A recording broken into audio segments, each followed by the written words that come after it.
Hello and welcome to Spinster's Library. I'm Claudia and this is my wrap-up for July. As I was putting together my list of books that I've read in July, I realised that 2/3 of the books I've read this month were audiobooks. I had some Audible credits to burn and I certainly did. And actually listening to audiobooks has helped me get through my current reading slump. But more about the books that I've read in a bit. First we get to my usual small booktuber shoutout, where I shout out 3 booktubers with under 500 subscribers that I have particularly enjoyed this month. My first shoutout goes to Petra Yu. Petra is a Finnish booktuber who reads the same kind of books that I like, especially classics and contemporary adult literature. She has a wonderfully calming presence on screen, and watching her videos is very relaxing and at the same time entertaining. She took part in Jane Austen July this month, just like I did. More about that particular readathon later in the wrap-up bit, but I've been enjoying her reviews and opinions on Jane Austen, which she pretty much knows inside out. The second channel I'd like to recommend is The Mental Traveller. This is run by Caro, who is a Mexican booktuber with a taste for all things British literature-wise, but she also reads plenty of other classics, children's books, all sorts really. Her videos are short and concise and extremely well structured, so she has a systematic way of doing reviews, which means that her videos usually come in under 5 minutes, and yet you get a really good all-round idea of the book that she's talking about without being spoiled. Her reviews really are masterfully crafted, and I can highly recommend looking at her channel and just watching some of those reviews, whether you've read the books or not, because like I said, she doesn't tend to spoiler in them.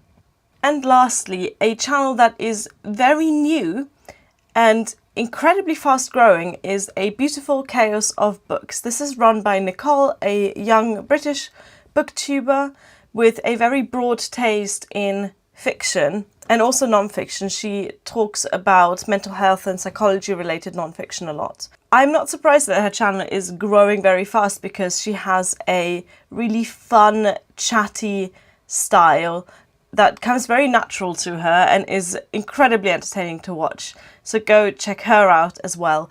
All 3 of these wonderful booktubers are linked in the description box. Go subscribe and watch their videos and you won't regret that. Let's get to the wrap-up portion of this video.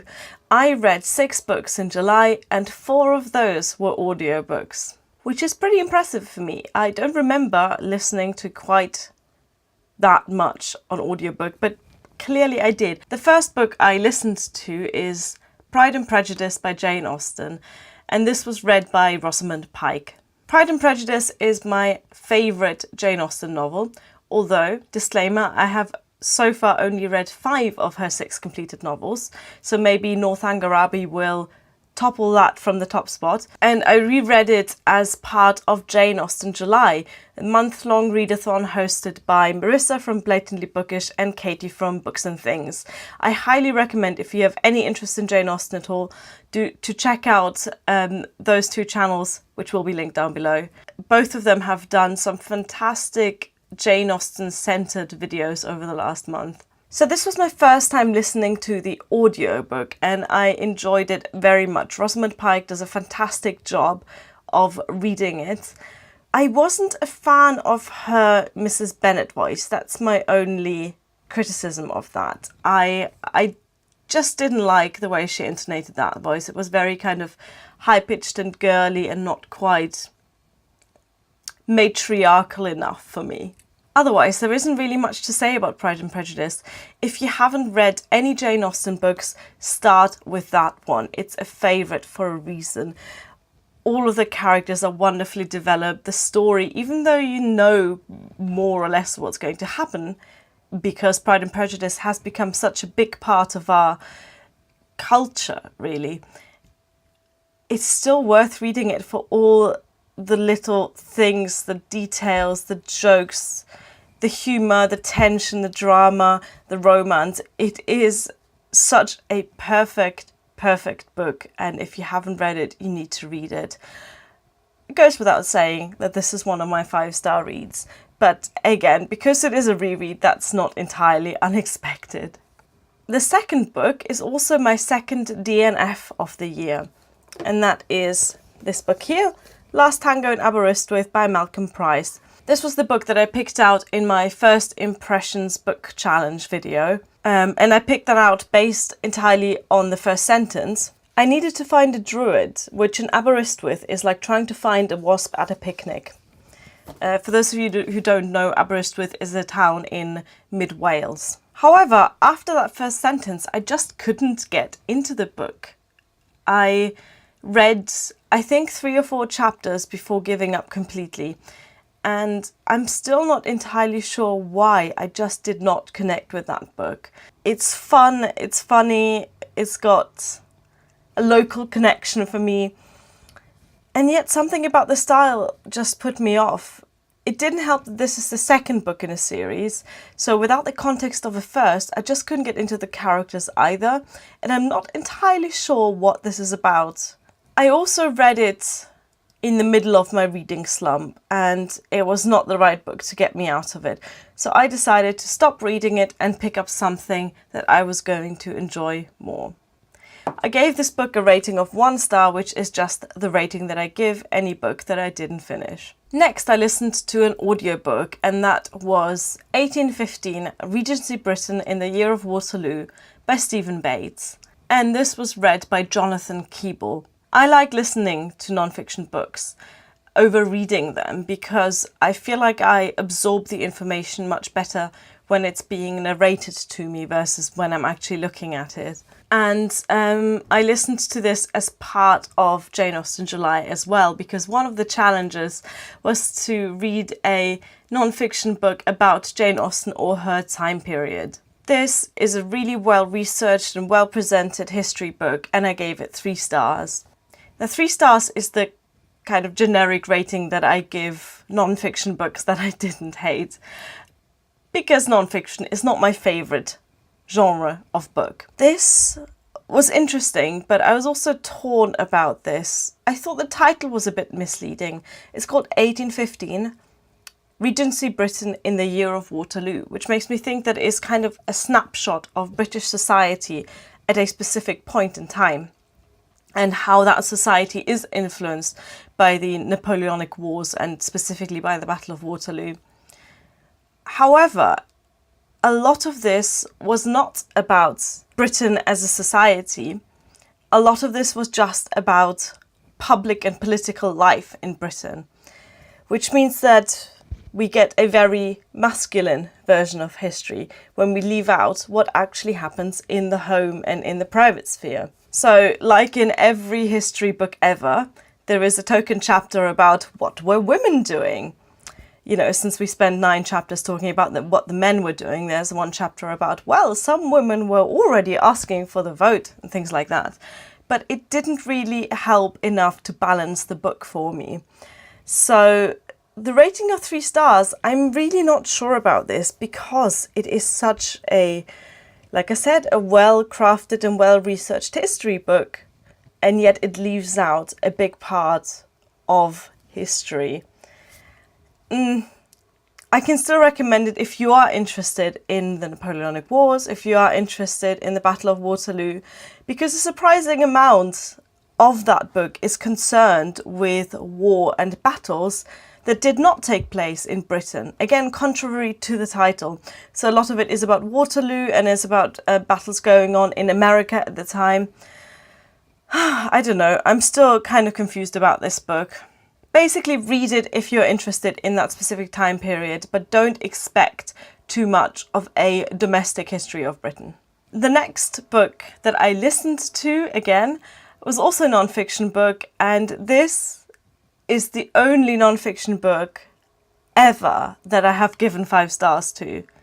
And it is Why I'm No Longer Talking to White People About Race by Reni Eddo-Lodge.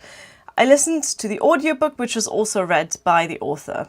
This is a very short read, or a very short listen, detailing historic and systemic and current racism in Britain. I hadn't really heard or read much by Reni Eddo-Lodge before, actually anything. I hadn't really heard of her before this book came out last year. But I am not surprised that this book made as much of an impact as it did. It is truly wonderfully written. The style is so personal and yet very journalistic. The research that's gone into it, combined with the personal anecdotes and most importantly with the interviews with various other people, make for such a compelling book that I think anyone needs to read who lives in Britain, has lived in Britain, or has any interest in British society at all. Chapters span different aspects of systemic racism, including the history of racism in Britain, issues in education and politics, and one of the chapters that really touched me the most was about how messed up white feminism is at the moment. And Reni Eddo-Lodge lists those problems. Despite what the title says, it is a book very clearly aimed at white people like me to basically sit us down and say, look, this is what's happening. I would recommend listening to the audiobook if you have access to it, because Reni Eddo-Lodge does a wonderful job reading it. Authors reading their own books is always a bit hit and miss, but in this case it really works. Never. Have you had a good nap? Then we get to the next audiobook that I listened to, and that is Stormfront by Jim Butcher. This is the first book in the Dresden Files series, and the audiobook is read by James Masters. I'm probably the last person on the planet who hasn't read this series yet, but I decided to pick up this first book because it keeps popping up in lists of what to do if you have Harry Potter withdrawal, which frankly I have all of the time. So I was expecting this kind of fun but deep wizard detective book for adults, which I partly got. However, I only gave this book 3 stars, and I'm still unsure about whether I shouldn't knock that down to 2 stars. The reason why it's at 3 stars at the moment is because I managed to get through it fairly quickly within 3 days or so. So there was definitely something gripping about the story that kept me listening. The big downside of the book, and the reason why I probably won't pick up the next books in the series, unless I find them really cheap in a charity shop, is that the author, Jim Butcher, does not know how to write women. Oh, God, that was painful to get through sometimes.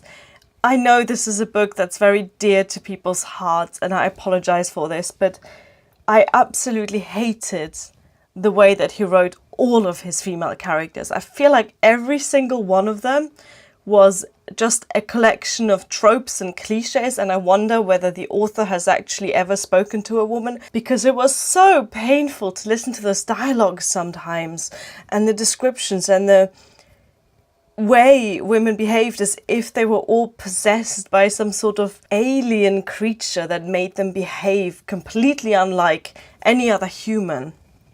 So that hurt, and it put a big damper on the rest of the story, which was a fun wizard detective setup. The idea of this book is really good, you know, wizarding detective in Chicago. Fun adult crime mystery with a little bit of black and white magic here and there. I think that was really cool, but yeah, the female characters just ruined it for me. So that's a shame. Quick note on the audiobook, that didn't make it much easier because I did not like James Masters' reading style. But I think that's more a question of taste. I don't think he did a bad job. I just found something about his reading a bit grating. Anyway, 3 stars, more likely 2.5. It's a shame because I had expected a lot from this series. And then finally, the last book I read is this, How to Argue with a Cat by Heinrichs. This is one of the many books that were gifted to me because they include the word cat in the title. I did a whole video about that. And this also has a slightly misleading title because it's not really about how to argue with a cat. It's about how to argue with humans using cats as an example. So it's a book about rhetoric that uses cats as examples. This is a really sweet book and I gave it 3 stars. It's just rather cute, you know. It teaches you about various techniques of argument and discussion and persuasion using cats and their little behaviors as an example. You can tell the author really loves cats and knows them very well. As far as teaching rhetoric is concerned, it's not hugely educational, so I wouldn't read it if you're looking for a proper how-to guide to rhetoric. But it is a very sweet and fun little book. And while I didn't learn a whole lot about how to convince people that I'm right and they're wrong, it was still a pleasant little read. So this was my book wrap up for July. I read more than I thought I had, although I only read 2 books on paper and 4 books on audio. I think I might have to miss out on the audiobook for August because I've already used up 1 credit more than I should have at this point. So the only thing left really is to talk about my non-book favourite of the month. And this month, it's the Orly Bonder base coat. Rubberized base coat is what it's called. I've been wearing a lot of nail polish this month and this really helps make it last just a little bit longer. It's not cheap, but it does last a really long time, and unlike a top coat, it doesn't dry out, so you really get a lot out of it. When you put it on the nail, it goes kind of tacky, and you can really see how that would help the nail polish stick to the nail. So this is it for my wrap up. I hope you had a good reading month in July, and thank you very much for watching. Bye!